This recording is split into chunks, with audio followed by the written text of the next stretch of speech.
Hello guys, welcome back to the channel. It's the Manga Man here, and today we're talking about One Piece 1007. Now I woke up early this morning, a little bit earlier than usual, because I anticipated either One Piece or Black Clover would have been scanlated or fan translated before my work started. So I'm recording this before work starts with the view that I'll potentially get this, ready for upload in my lunch break, and then it'll be up during lunch break. With the view that after work I'll pick up whichever one didn't get translated. So here we are recording One Piece 1007. As always, support the official release. All the links will be in the description below, including my social medias, Twitter, especially with the whole way the algorithm works. It's good to follow me there, as you will get notified every time I do an upload, as well as my subreddit where I do post links, etc. So without further ado, let's get into this review. So, the chapter 1007 was actually pretty interesting. It focused heavily on the live flow, which really gave other people time to shine.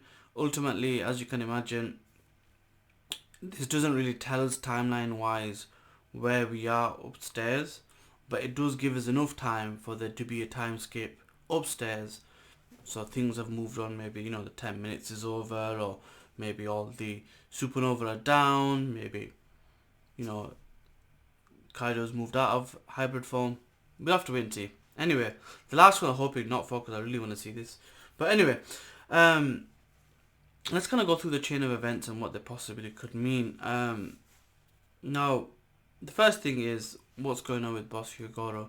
So the outcome of the match, as we've already kind of mentioned, after his one sword style, flower style attack, basically puts the enemy forces down.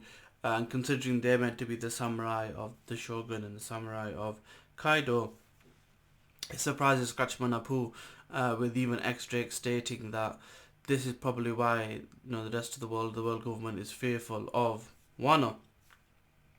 What it ultimately means is potentially Wano has lost a lot of power, innate power, internal power, because of Kaido taking over. And although his power at the moment probably seems higher than theirs, realistically the natural homebred talent power has decreased with the Beast Pirates being there. So it is a sign that they're fearful of what they used to be, not what they are right now, but they might begin to be fearful of what they could be down the line. Could this mean that the world government will intervene at some point to prevent them to get back to full power? It remains to be seen, but with the CP0 there, we don't know. So that's an interesting tidbit. Now, the next bit really shows you how essentially ruthless Queen is, because he lays it out. Look, he goes, we don't care about you. You're easily replaceable. The Smilers are people that failed essentially with the fruits. The waiters are basically going to continue waiting because there's no more smiles, and the pleasurers are useless. So essentially what he's saying is all the grunt army is pointless, and if they die it doesn't really matter, and this creation of this virus was to make use of them now that they don't have smiles. So this is a very recent kind of development ultimately, because they now know that they're not going to have smiles very recently due to chain of events from Punk Hazard to Dressrosa to now. So when you think about it in that retrospect, this makes it more believable that Chopper could create a vaccine or antivirus or whatever have you for this weapon, because it's not been trialed and it's not been ironed out. So there are potential for it to be developed. If it was a long-standing virus or plague or whatever have you, then it might have been more difficult. So the fact that he's like that starts sowing the seeds for this eventual, turnaround, changing sides for the pleasurers, gifters, waiters to, the Ming Shogun, a Ming Samurai Straw Hat Alliance. That being said, we then get to see what happens with Chopper, and Chopper basically saves Hyogoro from being essentially his head getting chopped off, because you can see throughout the chapter that basically they're trying to will themselves to kill him, but they can't, they're hesitating, and when they finally do, Chopper uses his head, is literally the actual armor shields the attack, and he basically steps in, saves Hyogoro. Then the people, that Mink Doctor and the people that were helping, have this big cannon that lets out this big flume, I should say, of smoke that looks like Chopper, and it's like an antivirus. And he basically says to Queen that essentially, it's an antivirus to fight your virus, your despicable virus. And there's points in the chapter where Queen's like, he's a pirate. Do you really think he's really gonna save you? Like, he's probably taken the antivirus himself, or the antibodies himself, and he's run off. And they're like, he's not like you, and then they curse at him. So it's kind of funny that how Queen's expectations of the Straw Hats are, and to the point where he's like, how did you even come up with this antivirus or antibodies? You're like a second-rate pirate. And he's like, and Chopper's like, the members of the crew went to separate parts of the world to get stronger, to get better, to help this crew. And that's where the 2-year time skip comes in. It does end with it ends with a nice point that has 2 points, like 2 sub points. Number one, Marco comes in and holds a Queen, and he goes, give him your best shot. And he goes, yeah, sure, but before I do, takes a rumble ball, slaps Queen, so he's in Monster Point now. Slaps Queen, and he goes, I am not a Tanuki. And you can see everybody that's called him a Tanuki just like, oh, he's not a raccoon, because that's like a running joke in the story. And everyone called him Tanuki, and he responds, says, I'm not a Tanuki, I'm not a raccoon, he's a reindeer. But yeah, basically that plays light of a recurring joke, which is kind of funny, which leads me to believe that if the next point, which is he slapped Queen, means he's going to start fighting Queen in Monster Point, this could skyrocket Chopper's bounty in our eyes, but probably still get the same joke of him. It's probably going to double to 200, or maybe 500. Maybe he'll get 1,000, because he's basically going to be fighting a person that's got over 1 billion bounty. And if somehow he manages to be him, he's not in the weakling tree anymore. He's proving the point that he's actually been doing something important over the last 2 years of training and a bit since. But yeah, the fact that he's gone into Monster Point, he is with the Rumble Ball, he is fighting Queen now, will make it a little bit easier for Marco, potentially with Mr. Pero hanging about.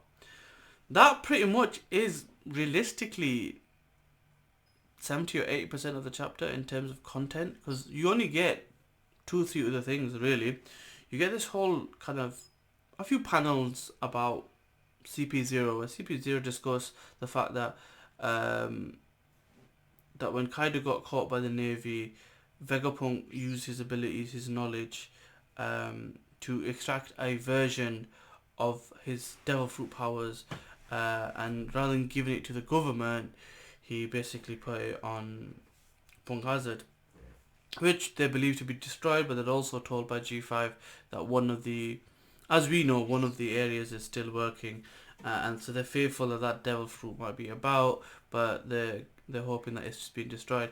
This perfectly explains why Momonosuke has the devil fruit, but it also gives the little tidbit that Vegapunk isn't 100% with the government. There is something there that he doesn't like to completely give into the government's thoughts and processes, which might be the seed that we need to find out down the line that he helps the Straw Hats instead. Besides the point. But yeah, it's like a little tidbit. It's not a lot, but it's there.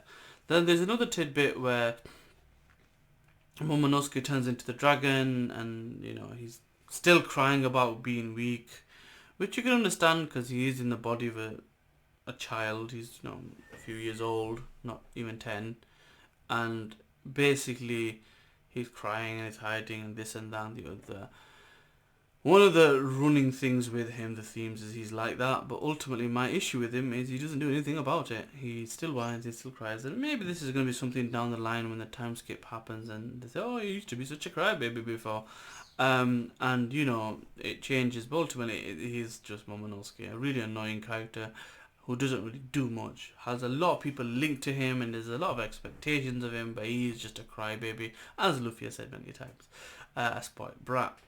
Then comes the shocking end to the chapter where basically the nine scabbards are waking up. They've seen that being patched up, and I believe it's Komatsu. Like, he goes, I saw somebody, but it must be a dream. I don't believe that person was here. And they go, look, there's, you know, Luffy's taken over the fight with Kaido. There's still fights going on throughout the castle. Let's go help out. This will help, I guess, dealing with the upper echelon forces if that is required, or potentially dealing with some fodder. But with fodder slowly essentially moving over to the Alliance's side, that might be less of an issue, and this is maybe where the Tobiropo or the All-Stars get a bit more hassle. However, being where they are makes it interesting, as in they've not really got much left. They're really damaged, and they might just go out with a bang, and we don't really want them to die. Anyway, that being said, Jack's not here, so we'll have to find out what's going on with Jack. And then we get a nice appearance from the Shadow. The Shadow Visage himself has appeared. There's a shadow. We see the outline, and the outline has appeared, and it's Oden. With one key difference in detail. He does not have his swords, which is really good, because if he did, it'd make no sense. So he hasn't got Enma or Amano Habakiri. He does seem no different than he was 20 years ago, and he states how old they've become. Either he's time travelled, and the person who died was somebody else, or this is illusion, something, a figment of the imagination, or a person's using some type of disguising ability like Mr. 3. That's literally all I can think about in this case. We're gonna find out until something clear and concrete comes up, and I'm calling BS on it because it leaves a lot of plot holes in the story, but we'll find out soon enough. As always, like, comment, share and subscribe. They should be up around lunchtime, and fingers crossed I'll be working. You'll see it around lunchtime UK time. Like, comment, share and subscribe, everything in the description below, and I will see you next time. Peace.